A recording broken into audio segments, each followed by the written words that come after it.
I have to bring it up because, it's, you've mentioned them a couple times a little bit.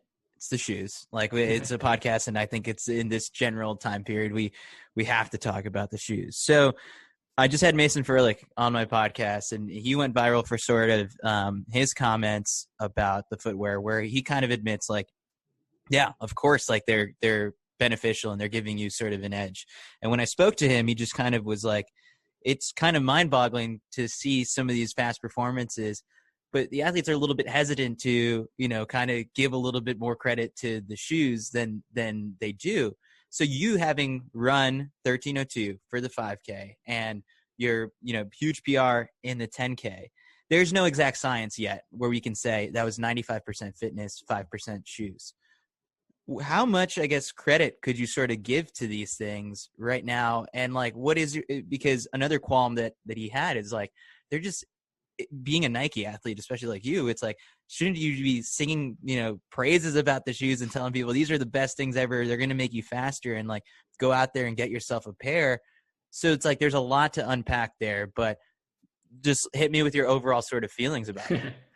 Yeah. The shoe debate is nuanced and complicated. I think it's a mistake to simplify it too much. The Dragonfly, which is the spike that I ran in for my 5 and 10, are incredibly comfortable. They're the most comfortable spike I've ever put on. The foam, the plastic plate, however the proportions are set up, it is really nice. They hit a home run and found a sweet spot, I think, with the Dragonfly.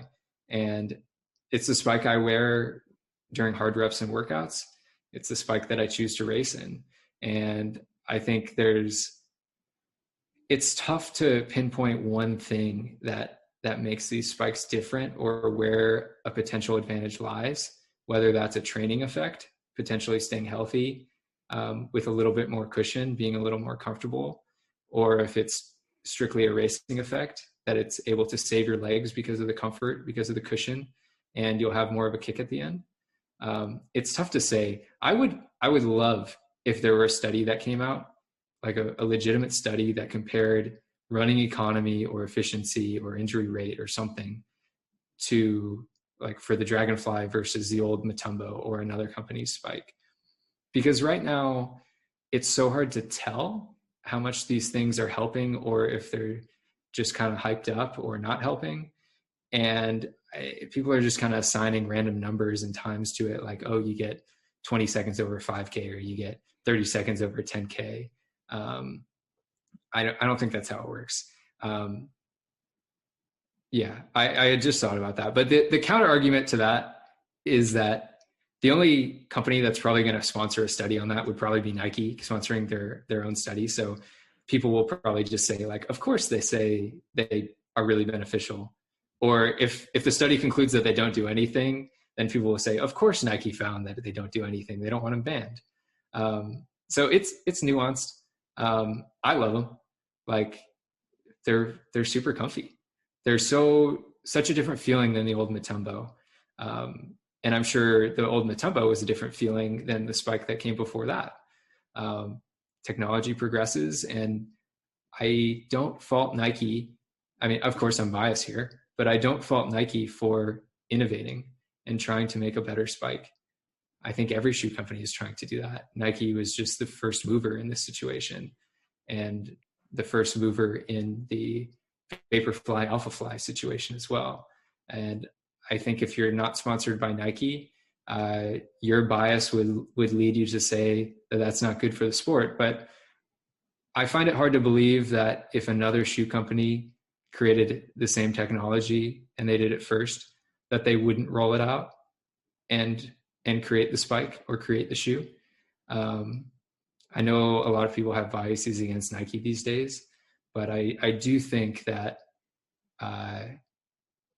if you create a good spike, you're going to release it. And it's not Nike's job to regulate the spike market. And it's not the athlete's job to regulate the spike market. But if the spikes are good, they're good. It's a governing body's decision to make those regulations. So until those are made, that can be another debate on should there be regulation. Personally, I don't see anything wrong with the Dragonfly. It's foam and a plastic plate.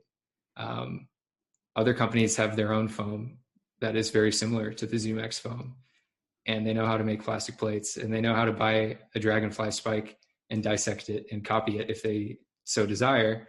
And I've heard great things about some of the prototypes that other shoe companies have right now for these spikes. So I think shoe companies will catch up, but Nike has the first mover advantage, and I will guarantee that they're already trying to improve the Dragonfly. Right. Yeah. Here's just a random question that popped into my head. Say it's the day of the Olympic trials.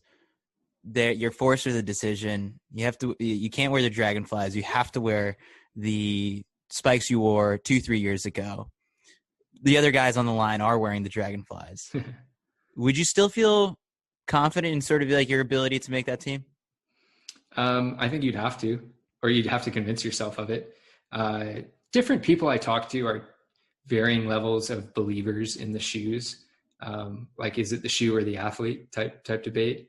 I genuinely feel that I'm in good shape, and potentially the shoes help, who knows how much or how little. But